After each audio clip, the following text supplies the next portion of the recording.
صورتحال ہے جو پاکستان کو تھریٹس ہیں انٹرنل اور ایکسٹرنل.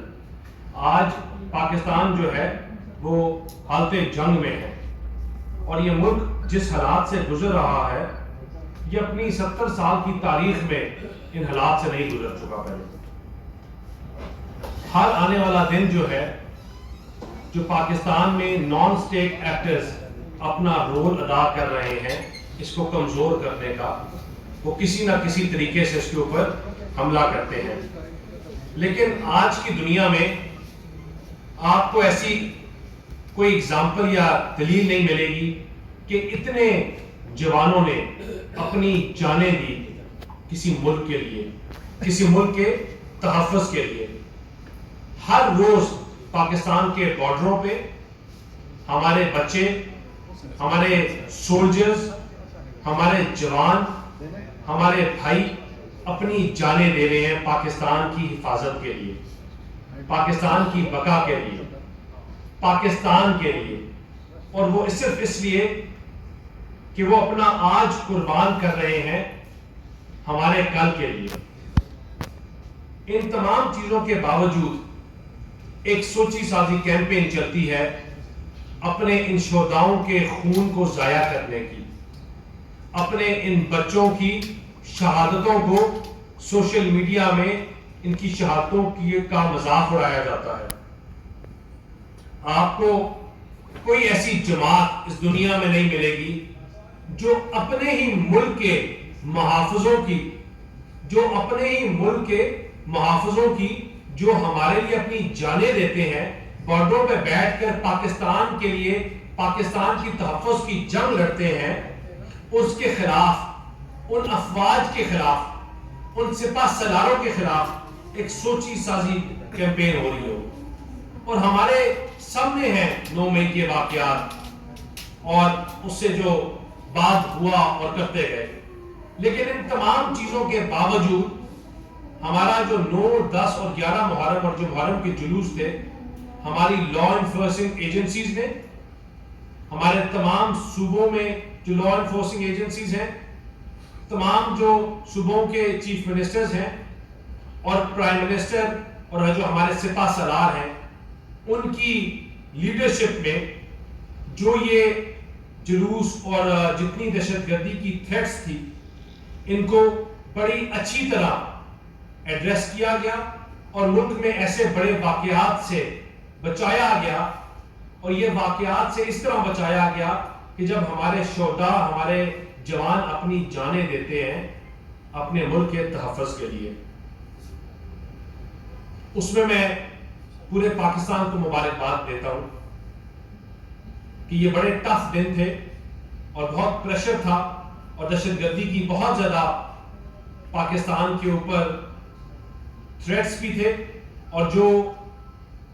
ملٹیپل تھریٹس کو ہینڈل کیا گیا اور بڑی اچھی طرح ان کو کیٹر کیا گیا. دوسرا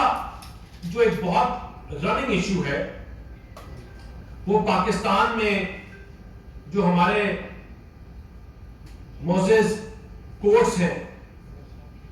جو ان کا رول ہے کہ دیکھیں پاکستان جو ہے بڑی مشکل سے آج سٹیبلٹی کی طرف جا رہا ہے. پاکستان بڑی مشکلوں سے اکنامک ریفارمز کی طرف جا رہا ہے. پاکستان بڑی مشکلوں سے آج جو زخمی پاکستان ہمیں ملا تھا، جس میں 4 سال یہ عمران خان اور ان کی جماعت کے لوگ حملے کرتے رہے، جنہوں نے لو لہان پاکستان ہمیں دیا تھا، جنہوں نے ہماری ہاتھ پاؤں ٹانگیں باندھ کر سوچا تھا کہ ہم آئی ایم ایف کے سامنے پھینکیں گے اور آئی ایم ایف ہمارے ساتھ بیٹھ کے نیگوشیٹ نہیں کرے گی کیونکہ پاکستان بینکرپسی کی طرف جا رہا ہے. اور ان تمام کاوشوں کے، ان کی جو پروپیگنڈاز تھے، ان کے باوجود حکومت کا سٹاف لیول اگریمنٹ آئی ایم ایف سے سائن ہوا اور موڈیز کی جو ریٹنگ ہے وہ پاکستان کے لیے بڑی پازیٹیو رہی اور جو بتاتی ہے کہ پاکستان کس طرح اپنی معیشی استحکام میں اپ گریڈ ہو رہا ہے. پاکستان کا جو سٹاف لیول اگریمنٹ ہے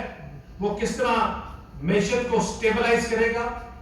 کس طرح پاکستان کو بہتری کی طرف لے کے جائے گا. آپ نے نام نہیں لیا، پاکستان سے باہر بیٹھ کے تو میاں صاحب نے بھی تقریر کی تھی جو گجرانوالہ میں تھی، اور انہوں نے بار بار جنرلز کے بھی نام لیے تھے، اور جو لوگ انوالو رہے ہیں سیاست کے اندر ان کے بھی نام لیے تھے، اور آپ کی بھی تو 3 دفعہ کی حکومت کیسے گئی تھی؟ تھوڑا سا بتائیں تو صحیح، کس کا نام لینا چاہ رہے ہیں آپ؟ دیکھیے ان لوگوں کا نام لینا چاہ رہے ہیں تحریک انصاف کے وہ لوگ جو پاکستان کو کمزور کرنے کی بات کرتے ہیں، ان لوگوں کی جب آئی ایم ایف کی ٹیم پاکستان بیٹھ کے مذاکرات کر رہی تھی اور وہ کہتے تھے کہ اگر آئی ایم ایف کے ساتھ مذاکرات کیے امریکہ میں کھڑے ہو کر تو ہم پاکستان کو آگ لگا کے دے دیں گے، جو کہتے ہیں پاکستان کو ہم بند کر دیں گے، ہم ان کی بات کر رہے ہیں جب پاکستان کی آئی ایم ایف کی ٹیم یہاں بیٹھ کے نیگوشیٹ کر رہی تھی، وہ اپنے سپاہ سالاروں کی تصویر لہرا کر اپنی آئی ایم ایف کی بننے کے بعد پاکستان کے خلاف پروپیگنڈا کر رہے تھے۔ یہ نہیں ہو سکتا کہ بی ایل اے وہ کام کرے اور وہ بین ہو جائے، بی ایل اے پاکستان کے خلاف نان اسٹیٹ ایکٹر سے مل کر کام کرے اور وہ بین جو انسٹالیشنز ہیں آرمی کی انسٹالیشنز ان کے اوپر حملے کریں، اور چونکہ وہ انگریزی بولتے ہیں ہم ان کے اوپر بین نہ لگائیں، کیونکہ وہ انگریزی بولتے ہیں تو ان کو ہم اکاؤنٹ فار نہ کریں۔ اس کا جو میں نے بڑا پہلے کہا کہ government will not be blackmail at any cost. Political parties کے ساتھ ساتھ آپ نے کورٹ کو بھی ٹارگیٹ کیا، آپ کیا سمجھتے ہیں عدلیہ کہاں پر پاکستان کو ڈیسٹیبلائز کر رہی ہے، اس کی نشاندہی کیجیے۔ دوسرے حقیقی مسائل لوگوں کے یہ ہیں کہ بجلی کا بل مسلسل بڑھ رہا ہے، مہنگائی مسلسل بڑھ رہی ہے، اس کی طرف آپ کیسے توجہ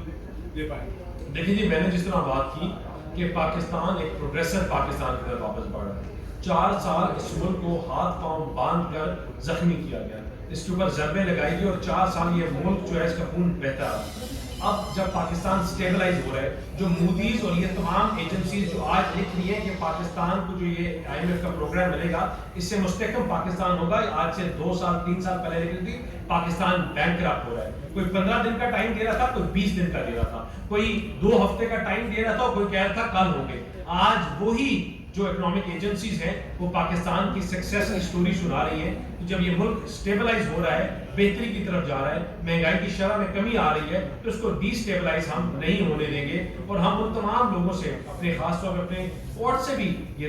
ریکویسٹ کرتے ہیں کہ یہ پاکستان ایک بڑے مشکل موڑ کے اوپر کھڑا ہے، گورنمنٹ کو، اداروں کو اور انسٹیٹیوشنز کے ساتھ کھڑے ہوں rather at the wrong side of it۔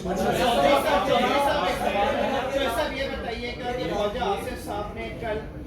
بات ہوئی کہ اکتوبر میں شاید الیکشنز کو آڈٹ کی اپلیکیشن لگانے جج صاحبان، کیا آپ بھی شریف خاندان قریبا ایک اچھی جگہ بیٹھے ہیں حکومت میں، کیا ایسے کوئی اشارے آ رہے ہیں؟ آج وزیر اعلیٰ پنجاب نے بھی جو تقریر کی تو اس سے لگتا ہے کہ دیر از اے possibility in کو لیکن اس وقت اصل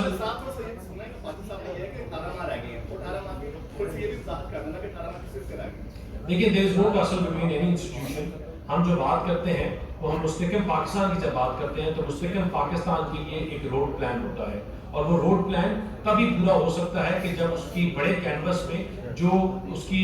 سٹیبلٹی ہے وہ شور کی جائے۔ کوئی ملک جو ہے اپنی انویسٹمنٹ اس ملک میں نہیں کرے گا جس کو پتا ہو کہ یہاں پولیٹیکل سٹیبلٹی نہیں ہے، یا ان کو پتا ہو کہ یہاں 4 مہینے 5 مہینے 18 مہینے بعد کوئی ایک جج اٹھ کے آئیں گے یا ایک بندہ اٹھ کے آئے گا اس حکومت کو خیر آباد کر دے گا، تو انہوں نے اس پیرائے میں بات کی۔ اور پاکستان جو ہے انشاءاللہ یہ گورنمنٹ اپنا ٹائم پورا کرے گی، گورنمنٹ اپنا رول پلے کرے گی۔ ہمیں ملک تاریخیوں میں ملا، ہمیں ملک بحرانوں میں ملا، ہمیں ملک دہشت گردی میں گھرا ہوا ملا، ہم نے پاکستان کو ہمیشہ بحرانوں سے نکالا، ہم نے پاکستان کو مستحکم کیا۔ ہم سوشل میڈیا کی جماعت نہیں ہے، ہم سوشل میڈیا میں گالی دینے کی جماعت نہیں ہے، ہم جلاؤ گھراؤ کرنے والی جماعت نہیں ہے، ہم ڈیلیورنس کے اوپر بات کرتے ہیں اور ڈیلیور کریں گے انشاءاللہ۔